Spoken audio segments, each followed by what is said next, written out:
오늘도 주님의 말씀을 통해 하나님 나라를 누리는 복이 있기를 주님의 이름으로 축원합니다. 아멘. 이제 오늘 본문의 말씀은 그동안 성막을 어떻게 지을지에 대해서 하나님께서 다 말씀을 하셨어요. 그래서 성막의 여러 가지 기구들뿐만 아니라 또 제사장의 의복, 그리고 거기에 쓸 또 관유와 향까지 전부 다 이제 말씀하신 것이죠. 그리고 나서 오늘 본문은 이제 이것을 실제적으로 실무적으로 만들어야 할 사람들을 하나님께서 명하여 주시는 것이 오늘 본문의 말씀입니다. 그래서 2절에 보면 내가 유다 지파 훌의 자손 훌의 손자요 우리의 아들인 부살레를 말하고 있죠. 실무 책임자로서 부살레를 하나님께서 세우셔요. 이 부살레를 오늘 본문에 하나님께서 어떻게 세우시는가를 보면 우리가 주님 앞에 맡겨진 사명을 어떻게 감당해 가야 하는가를 우리가 알 수 있죠. 하나님께서 이 부살레를 어떻게 세우셔요? 가장 먼저 지명하여 부르고 라고 말하고 있어요. 선발하는 것이 아니라, 많은 사람을 모아놓고 선발하는 것이 아니라 하나님께서 이 사람을 정확하게 지명하여 부르셨다라는 거죠. 우리에게 어떤 일이 맡겨졌다는 것은 바로 하나님께서 지명하여 부르셨다, 이런 의미가 담겨져 있어요. 내가 하고 못하고의 문제가 아니라는 거죠. 그러므로 우리는 하나님 앞에서 무슨 일이 주어지고 어떤 일이 권유가 되었든지 주님 안에서 바로 주님이 우리를 지명하여 부르셨다라는 것을 먼저 생각해야 한다는 거죠. 내가 그것을 할 수 있고 없고의 문제가 아니에요. 내가 자신이 있고 없고의 문제가 아니에요.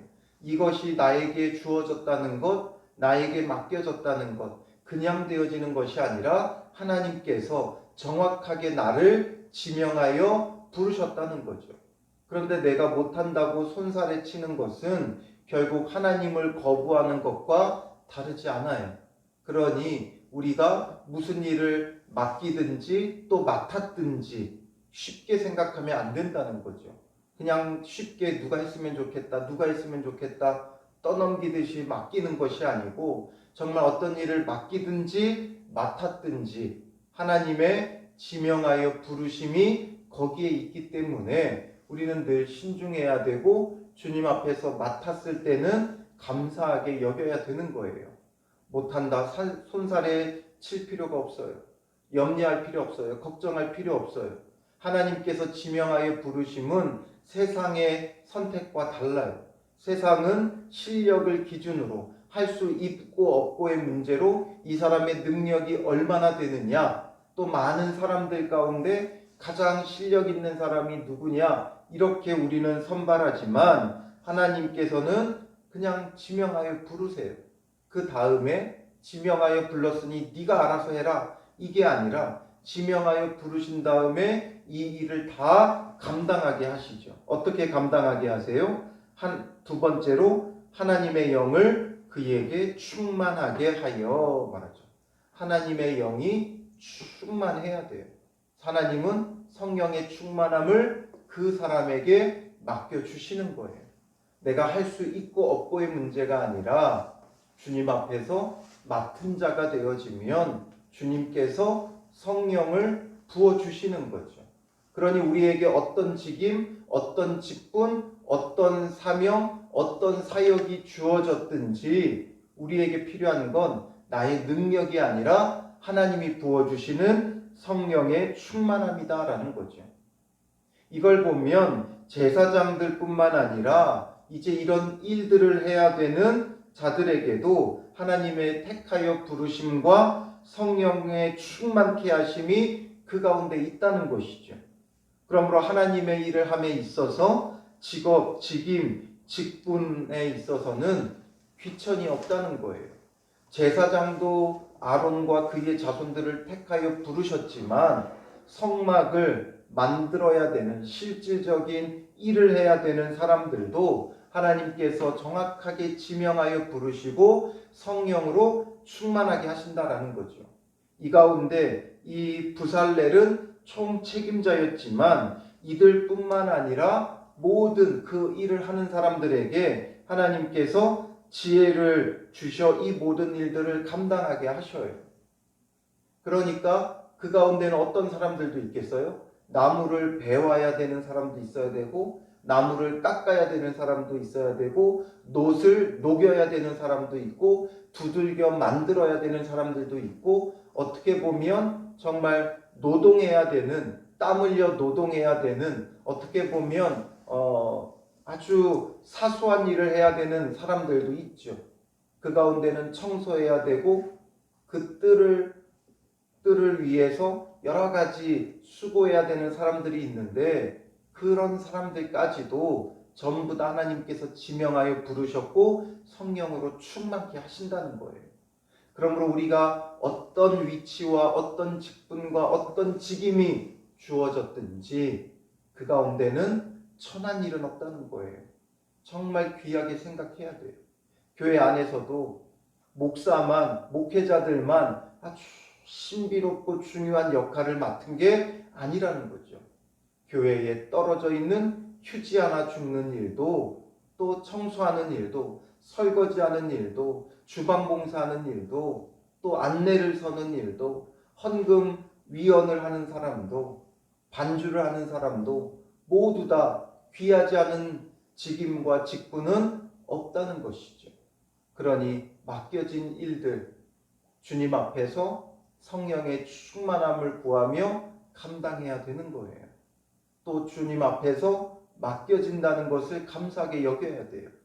사람들은 무엇을 맡기보다는 그냥 편하게 왔다 갔다 하기를 좋아하죠. 그냥 예배 보기를 좋아해요. 그러나 우리는 주님 앞에서 맡은 자가 되어야 되고 참여하는 자가 되어져야 돼요. 그게 복 있는 거예요.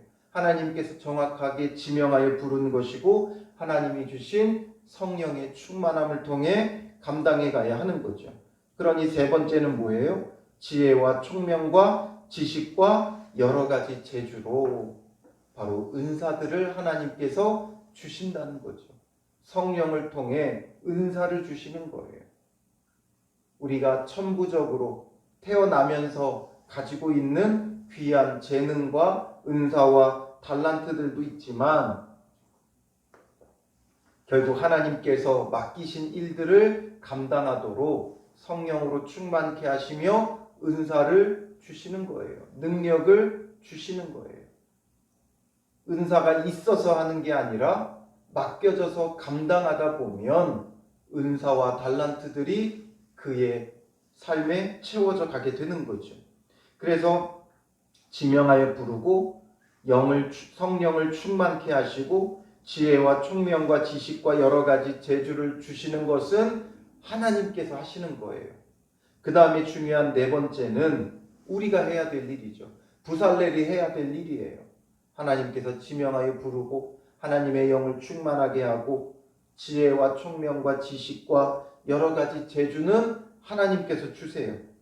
그 다음에 부살렐이 해야 되는 건 네 번째로 정교한 일을 연구하여 이 일들을 연구도 해야 되는 거예요. 하나님이 주셨고 하나님이 주신 은사니까 그냥 그 은사만 가지고 할 수 없죠. 그 은사를 통해 연구해야 돼요. 맡겨진 일에 대하여 연구해야 돼요. 어떤 사람은 맡기면 맡긴 대로 그대로 정말 충성을 다하며 열심을 다하는 사람이 있어요. 물론 그것도 귀하고 값진 일이죠. 그런데 어떤 사람은 어떤 일을 맡기면 이것에 대하여 연구를 해요. 고민을 해요.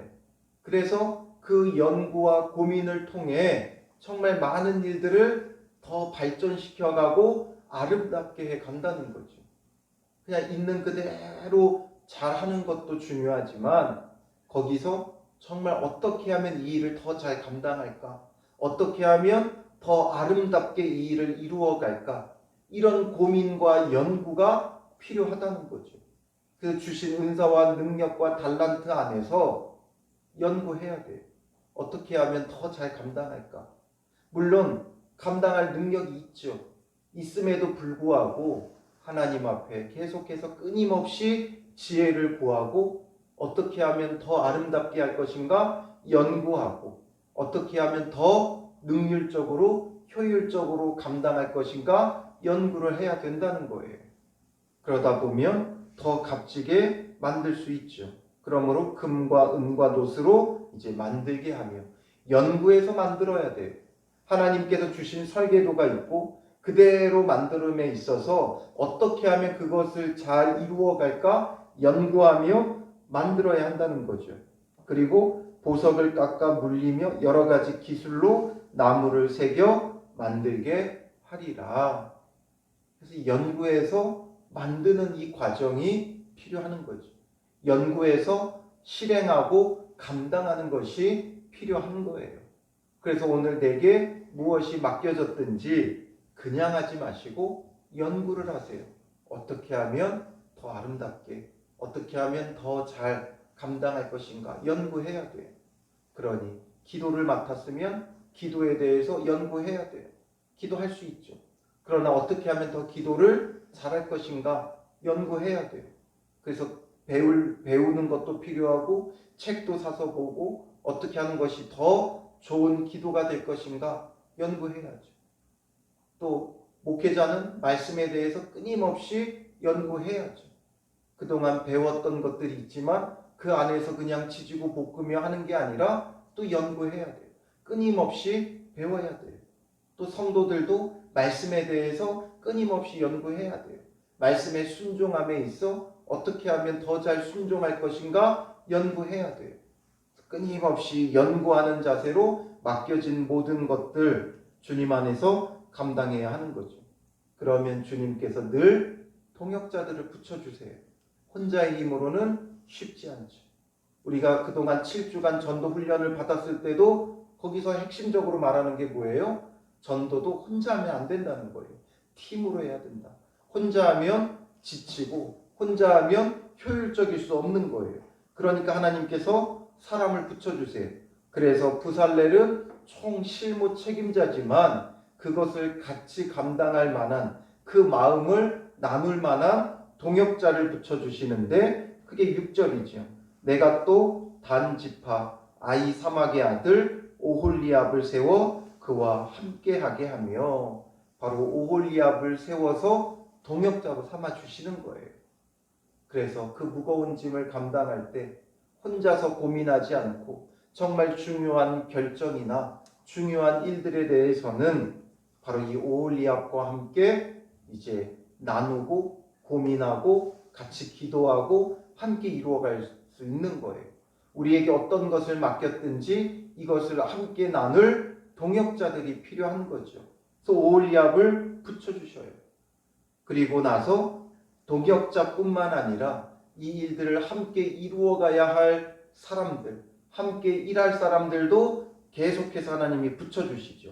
그래서 지혜로운 마음이 있는 모든 자, 그들을 붙여주셔서 내가 지혜를 주어 그들이 내가 내게 명령한 것을 다 만들게 할지니 되어 있죠.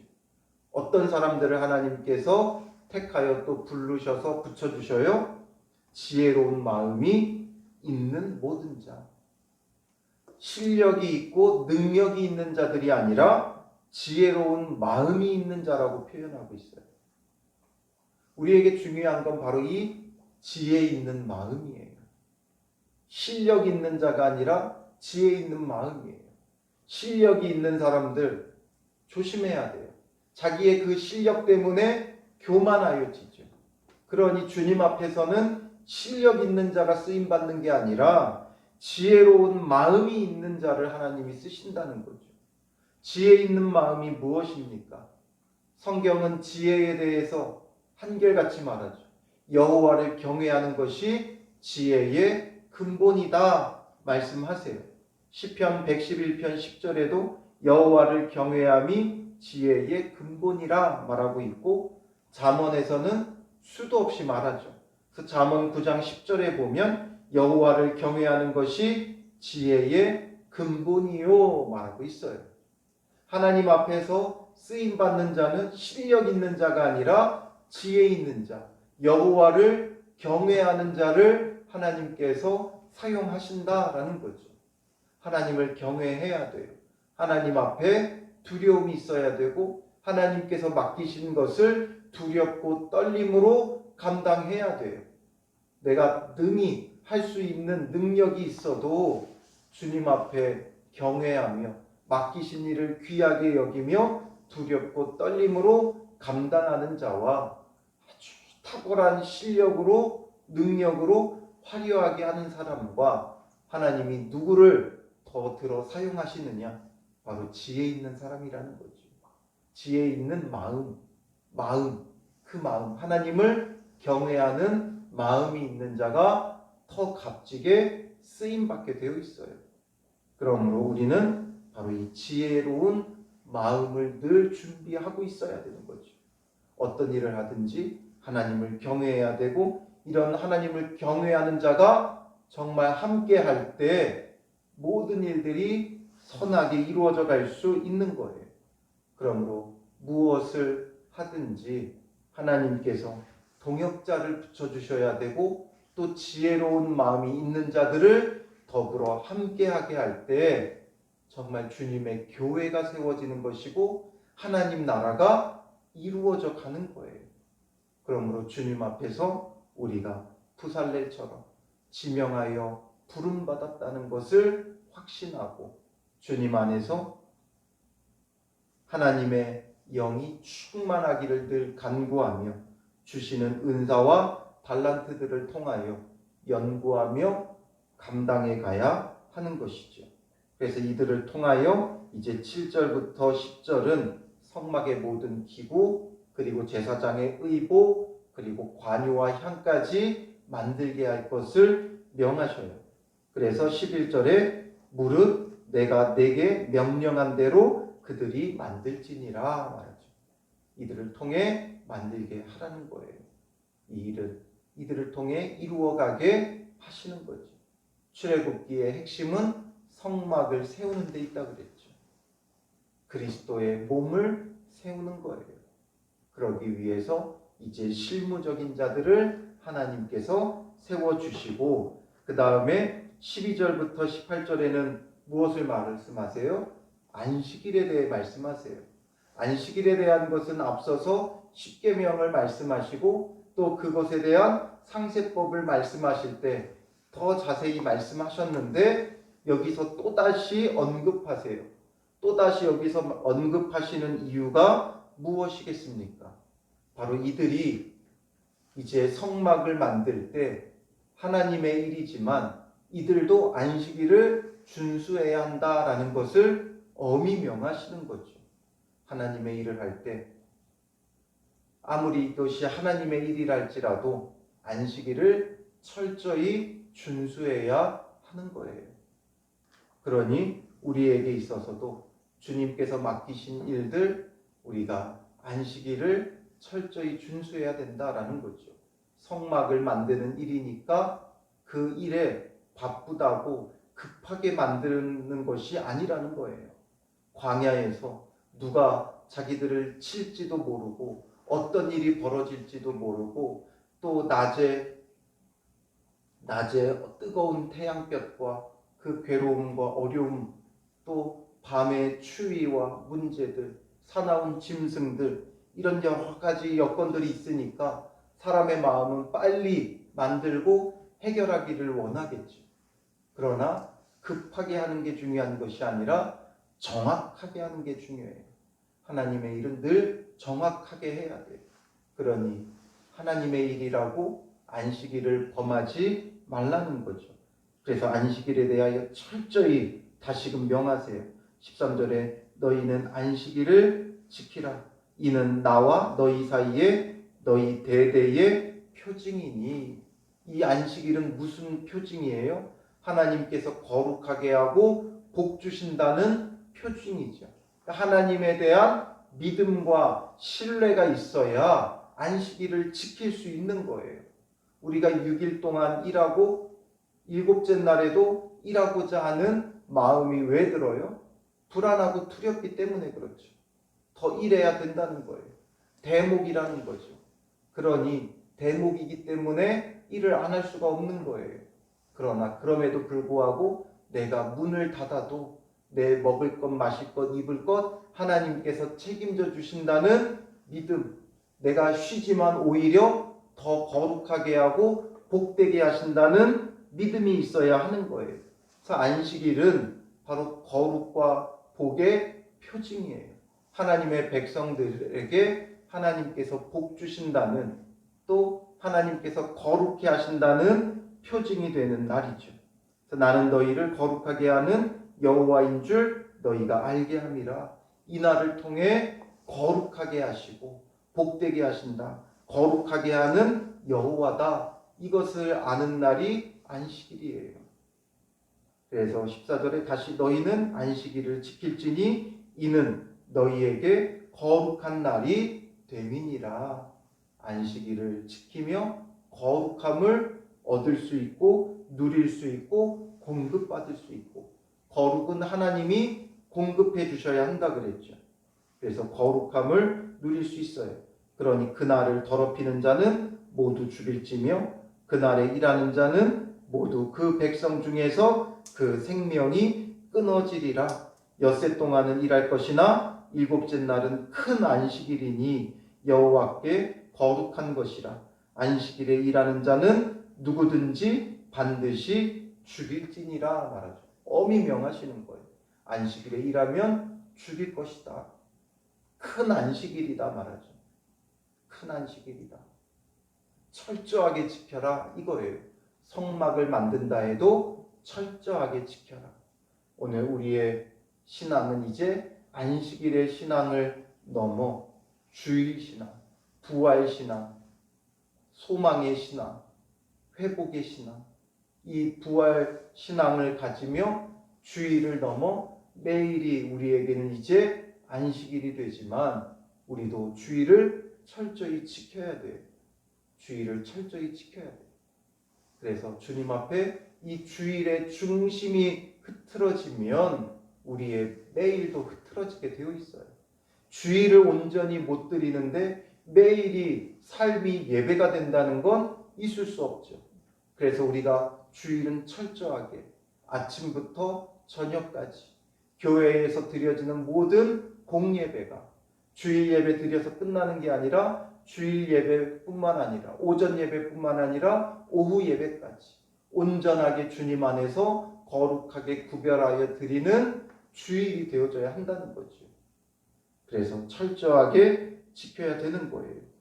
그래서 여호와께서 이 모든 것을 다시금 철저히 안식일을 이 일하는 자들에게 명하시는 거죠. 그래서 이같이 이스라엘 자손이 안식일을 지켜서 그것으로 대대로 영원한 언약을 삼을 것이니 이는 나와 이스라엘 자손 사이에 영원한 표징이며 나 여호와가 엿새 동안에 천지를 창조하고 일곱째 날에 일을 마치고 쉬었음이니라 하라. 이게 주님의 창조의 원리예요. 그러니 우리가 주님 안에서 철저하게 주일을 바르게 세우고 주일이 바로 설 때 우리의 매일의 삶이 계속해서 이어져 나가며 삶이 예배가 될 수 있는 것이죠. 이렇게 해서 성막을 어떻게 지을 것인지 일할 사람들에 대한 것까지 다 명하셨어요. 그래서 이제 18절에 여호와께서 시내산 위에서 모세에게 이르시기를 마치신 때에 증거판 둘을 모세에게 주시니 이는 돌판이요 하나님이 친히 쓰신 것이더라 말하죠. 하나님께서 친히 쓰신 두 돌판, 십계명을 기록한 그 두 돌판을 모세에게 주시며 마치게 되어지는 것이죠. 이제 오늘 우리도 주님 안에서 이제 일할 자들이 되어줘야죠. 이 일들, 교회를 위해 소모되는 일들이 아니라 하나님 나라를 세우고 그리스도의 몸을 세우는 일이에요. 그러므로 교회 안에서 맡은 직분, 직임, 이런 모든 것들이 하나님 나라를 세우고 그리스도의 몸을 세우는 일이라는 것을 생각하며 잘 감당해 나가는 믿음의 사람들이 되시기를 주님의 이름으로 축원합니다. 기도하겠습니다. 살아계신 아버지 하나님, 부살레를 세워 성막을 직접 세워갈 수 있도록 하시는 주님의 일하심을 보게 됩니다. 오늘 우리도 부살레처럼 주님께서 택하여 부르시고 지명하여 부르셨사오니 맡겨진 일들, 주님 안에서 맡겨진 사명들 귀하게 잘 감당할 수 있게 하여 주시옵소서. 내가 할 수 있고 없고의 문제가 아니라 주님께서 지명하여 부르셨기에 귀하고 값지게 여기며 성령의 충만함을 구하게 하셔서 성령이 주시는 지혜와 청명과 지식과 재능이 있게 하여 주시사 주신 은사와 달란트들을 통해 잘 감당해 나아가게 하시고 맡겨진 일들을 위하여 우리가 연구하며 감당해 나아갈 수 있도록 인도하옵소서. 함께 그 짐을 나누어질 동역자들을 붙여주시고 함께 일할 자들, 지혜로운 마음이 있는 자들 주님께서 붙여주셔서 함께 그리스도의 몸을 세우며 교회를 세우는 믿음의 사람들 되게 하여 주시옵소서. 주의 일을 감당하는 데에 일에 분주하고 바쁘게 빠져 있지 말게 하시고 우리로 하여금 철저히 안식일을 지키듯 주일을 지키며 주일의 신앙을 바르게 세워 주일이 바로 서기에 우리의 매일의 삶이 거룩하고 복되게 세워져 갈 수 있도록 인도하여 주시옵소서. 맡겨진 일에 우리가 충성을 다하는 믿음의 사람들이 되게 하여 주실 줄 믿사오며 예수님의 이름으로 기도합니다. 아멘.